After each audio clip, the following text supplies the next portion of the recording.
Hello everyone, welcome back to Revit Core. In this quick Revit fix, I'll show you why some view settings are locked or grayed out and how to unlock them in just a few seconds.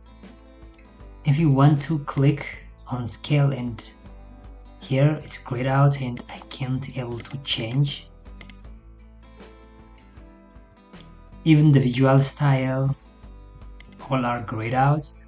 And if you want to go to visibility graphics, here again it's all grayed out.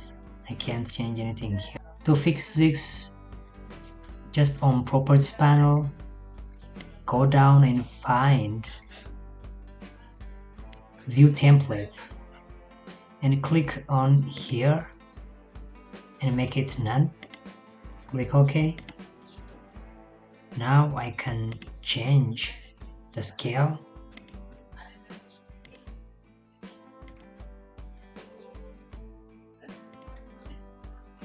Here the visual style,